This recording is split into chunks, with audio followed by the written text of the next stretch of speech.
Alright everyone, if you want to have a laugh, link in the description, archived of course. It's actually from April of last year. This is before Joe Biden jumped into the presidential primaries, and he was still like, well, my son died, so I'm not exactly sure what I want to do. I think that Biden realized that the field was so weak that he might as well just have one last hurrah because he could at least become nominee, and he was definitely right. But Kamala, who was just chosen as his running mate, it's funny because this article, again from the middle of last year, has her saying she believes Biden's accusers. Now let me ask this. Has Kamala Harris changed her mind and no longer #MeToo, #BelieveAllWomen? Is that the case, or does she still believe him and not have a problem with serving under who she believes is a pervert for the President of the United States? She won't answer the question, and I can tell you, I'll tell you what you're about to see. You're about to see the most astonishing example of a candidacy, a campaign unwilling to answer questions about the past while running on its past. Biden is running predominantly, other than Orange Man bad, everything's falling to hell and I can fix it, through vague platitudes, of course, no actual platform.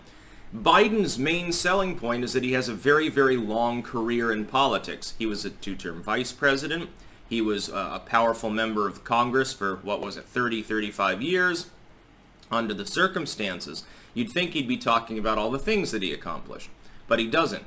And he doesn't take any impromptu questions, by the way, from reporters, and that's because his campaign, the people around him that are really running the show, have told him not to do that.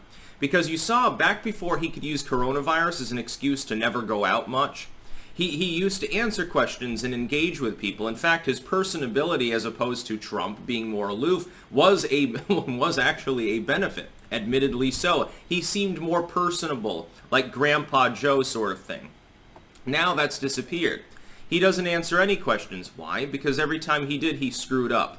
Kamala's going to do the same thing. Don't ask her about her prosecutorial record, which is literally her only experience.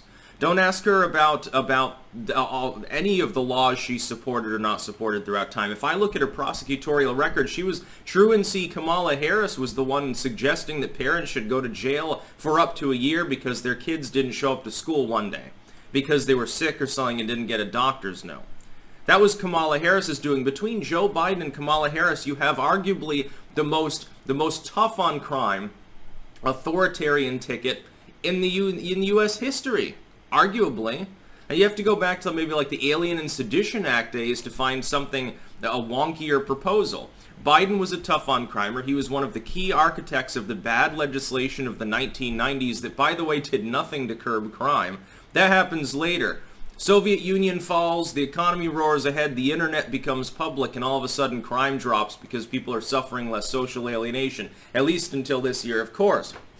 Biden's main record was as a severe tough-on-crimer. Talking about fucking racial jungles, predators and super predators stuff. Clinton was in part of that group too. Kamala Harris, who claims that she was listening to Tupac and smoking weed 2 years before Tupac released an album, by the way, she then embarked upon her prosecutorial career, putting how many young black males? Let me ask this, and I'm going to fixate on that because she's going to use race as a selling point. Not because their lives matter more than anyone else's. All lives matter. How many tens or hundreds of thousands of people, because of her, went into the prison system? At least to jail or something, or had to pay a fine based on her mass expansion of authoritarian police state bullshit as her time in her time as prosecutor. How many millions more because of what Biden architectured? And with Trump, it's very funny because, of course, he's the main architect of the First Steps Act trying to undo that damage.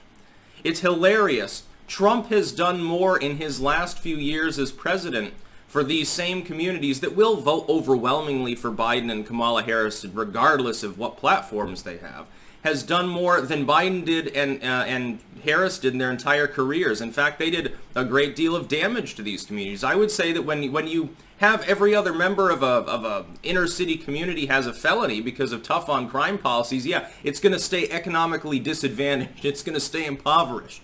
Trump tries to undo that damage. Oh, Trump is a racist. It's fucking steaming bullshit is what it is. Kamala Harris doesn't have any qualifications.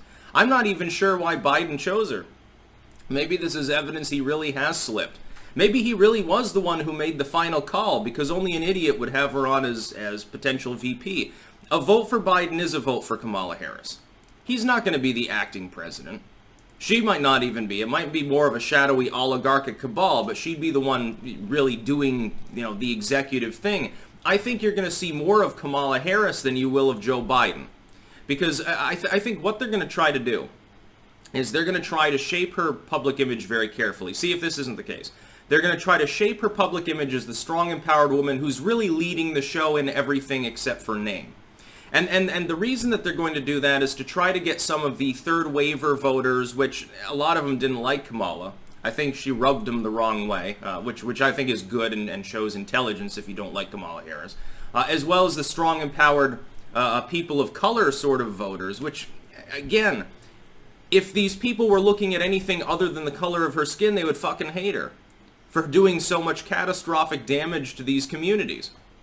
Trump, meanwhile, can you show me an example of Trump, who was never in political office until he became president, doing anything other than supporting, there was that group of 5 people who was was accused of murder, and it turned out later they didn't do it, and he took out an ad in the paper talking about how they need to get tough on crime. It's very funny how that is considered more racist than actually being tough on crime, specifically with a racial bent like Joe Biden, or being tough on crime, specifically, ironically, with an undue racial bent a la Kamala Harris. They were actually in office. They were actually signing bills and developing regulations and things like that, and actually physically prosecuting people while Trump was sitting there building skyscrapers. So I'm just not understanding that. But she's a sleazy opportunist. I want her to get asked. I want someone to ask her impromptu, do you still believe Biden's accusers, like you said back last year? Somebody needs to do a jump-in sort of query. She needs to have a group of people dedicated to the cause of standing around her chanting, believe Biden's accusers or something. That would be really funny. But yeah, archived link in the description. So now you can see, obviously, opportunist, at the very least, has made a major flip-flop there. And I think, of course, at the time when she was saying it, it was mostly to dissuade him from jumping in. I don't think she really cares about the fact that Biden, allegedly did Me Too stuff. I don't think she cares. She just wants the job. So she's totally willing to be a turncoat and say, well, yeah, I said that the dude was racist, which she did. I said that he was a pervert, which she did. I insinuated he was a sexist based on his comments about other people in Congress. But I'm willing to work for him because I know he's not long for this world and it'll make me the first female president. And that's basically, it's funny to watch all the liberals gushing about the choice. Oh, Kamala. Dude, half of you people fucking hated Kamala Harris a week ago and were doing everything in your power to try to convince Biden not to choose her. But now she's the perfect choice. It was so masterful. Biden's a genius. Oh, she's got a long, distinguished record. Yes, one that she won't talk about because his record and her record combined are like a 180 from the current Democratic platform. The current Democratic platform is ignore the fact that riots are going on and swear up and down that they're peaceful protests, and rant all day about how evil whiteness is and claim that you want more diversity. This isn't a progressive ticket. This is 2 tough on crimers from yesteryear that collectively, again, are responsible for at least some hundreds of thousands of people of color, which is weird how it sounds similar to antiquated terms that you're not allowed to say anymore, but somehow it's in vogue now as the politically correct thing to say. A bunch of tough on crimers putting hundreds of thousands of people in prison, making sure that they're felons and can't get a fucking job and shit. Literally, Biden wants to keep those groups of people down. He basically alludes to that anyway back in the 90s when he's rambling about the racial jungle and his poor kids. Oh my God. I mean, back in the 70s, my poor kids will have to go to a school that has more than one black person in it. Oh my God, says Joe Biden. A real progressive sort of upstanding guy. And then you look into all of the other various scandals that tainted her particular prosecutorial time there as prosecutor in California. It's going to be funny to see people pick them apart like vultures going after a carcass, because that's basically what her record boils down to. Guarantee, neither of these people are going to be out campaigning and asking impromptu questions. Trump does it all the time. He loves audience participation. You think Biden's going to do that and get asked hard questions that he can't answer because he's demented? Or Kamala can't answer because the answer would screw her? Yeah, that'd be quite a sight now, wouldn't it? That's about all. Peace out.